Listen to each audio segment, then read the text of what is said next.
الرحمن الرحیم۔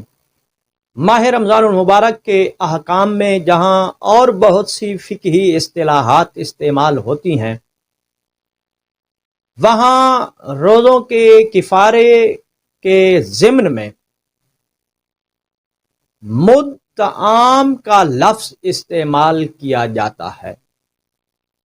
جبکہ یہی مدطعام کا لفظ فدیہ کے حوالے سے بھی ماہ رمضان المبارک کے احکامات میں مسلسل ذکر ہوتا رہتا ہے۔ یاد رکھیے، اگر کوئی شخص ماہ رمضان المبارک کا روزہ جان بوجھ کر ترک کرے یا ماہ رمضان المبارک کا روزہ جان بوجھ کر توڑے، تو اس صورت میں اس شخص پر ایک غلام آزاد کرنا یا 2 مہینے پے در پے روزے رکھنا یا پھر 60 مسکینوں کو کھانا کھلانا واجب ہے۔ فقہائے کرام نے 60 مسکینوں کو کھانا کھلانے کے حوالے سے وضاحت کرتے ہوئے فرمایا ہے کہ یہ ضروری نہیں کہ ان مسکینوں کو پیٹ بھر کر کھانا کھلایا جائے، بلکہ یہ ضروری ہے کہ کم از کم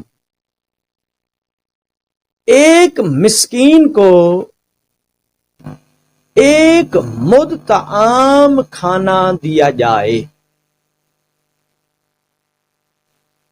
چاہے وہ کھانا گندم کی صورت میں ہو، آٹا کی صورت میں ہو، یا ان جیسی کسی کھائی جانے والی جنس کی صورت۔ اب یہاں پر بھی جس نے روزے کو جان بوجھ کر توڑا ہے یا روزے کو جان بوجھ کر ترک کیا ہے، اس کے کفارے کے ضمن میں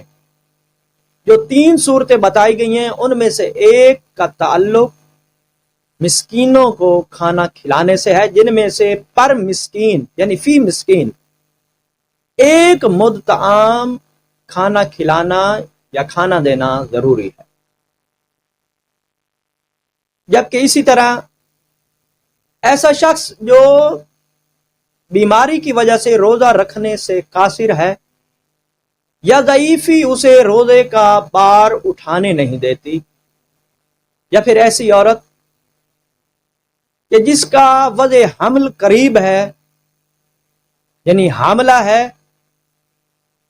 اور روزہ رکھنا اس کے پیٹ میں موجود بچے کے لیے ضرر کا باعث ہے، تو ان صورتوں میں ایسے افراد پر روزہ رکھنا ساقط ہوگا، روزے کا حکم، روزے کا وجوب ایسے افراد پر سے ساقط ہوگا، جبکہ ایسے افراد کو ہر دن کے بدلے بطور فدیہ ایک مد طعام کسی فقیر کو دینا ضروری ہے۔ اور جیسا کہ روزے کی قضا کرنے کے حوالے سے ان کے احکامات وہ فقہی کتب میں تفصیل سے بیان کیے گئے ہیں۔ ظاہر ہے کہ جو حاملہ عورت ہے وہ بچہ جننے کے بعد ماہ رمضان المبارک جب گزر جائے گا تو اس کے بعد وہ اپنے روزوں کی قضا بھی کرے گی، اور اسی طرح اگر کوئی مریض تھا اور اس کا مرض جاتا رہا ہے یعنی وہ صحت یاب ہو گیا ہے تو وہ بھی بعد میں اپنے روزوں کی قضا بھی کرے گا۔ لیکن ایسا ضعیف کہ جس کے لیے بعد والے آنے والے ماہ رمضان میں بھی روزے رکھنا ممکن نہیں ہے اور نہ ہی ان کی قضا کرنا ممکن ہے، تو اس صورت میں ان کے لیے صرف فدیہ کی ادائیگی ہی کافی ہوگی۔ تو آپ نے ان مسائل میں یقیناً اس بات کو نوٹ کیا ہوگا کہ چاہے بطور فدیہ ہو یا چاہے بطور کفارہ، دونوں صورتوں میں مد طعام کی ٹرم استعمال ہوئی ہے، اور ایک مد طعام 750 گرام کے برابر ہوتا ہے، چاہے وہ بطور کفارہ ادا کیا جائے چاہے وہ بطور فدیہ ادا کیا جائے۔ اب یہ جو ایک مد طعام 750 گرام کے برابر ہے، جب ہم اس کا حساب ایک مہینے کے لحاظ سے کرتے ہیں، یعنی ماہ رمضان المبارک کے 30 روزوں کے حساب سے کرتے ہیں، تو 750 کو 30 سے جب ضرب دیں گے تو جو مقدار ہمیں حاصل ہوگی وہ ہوگی 22,500 گرام۔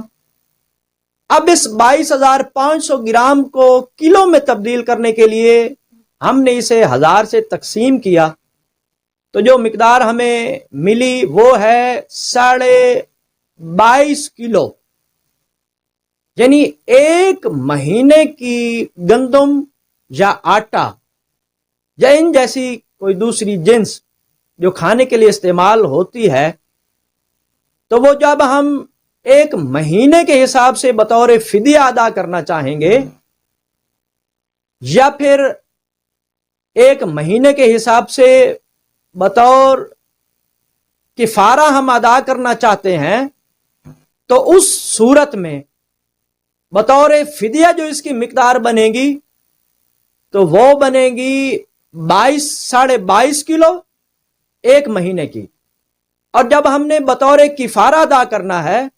تو ایک دن کے حساب سے 750 گرام، اور پھر اس کو ہم ضرب دیں گے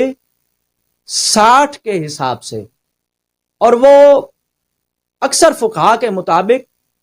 ایک مہینے کا جو کفارہ بنے گا وہ بنے گا راؤنڈ اباؤٹ 45 کلو گرام۔ اب عام طور پر چونکہ فدیہ کی صورت ہمارے معاشرے میں درپیش ہوتی ہے، تو اس وقت آج 13 اپریل سن 2023 کے حساب سے جو مارکیٹ میں گندم کا ریٹ ہے وہ ہے 4,000 روپے من، یعنی 100 روپے پر کے جی، یعنی 100 روپے کلو۔ تو 22.5 کلو گرام گندم کی جو قیمت بنے گی وہ بنے گی 2250 روپے۔ بس ایسا شخص جس نے بطور فدیہ ادائیگی کرنی ہے تو اسے چاہیے کہ وہ 22.5 کلو گندم یا آٹا بطور فدیہ ادا کرے، یا اگر فرض کیجئے وہ اس کی قیمت کسی ایسے شخص کو دینا چاہتا ہے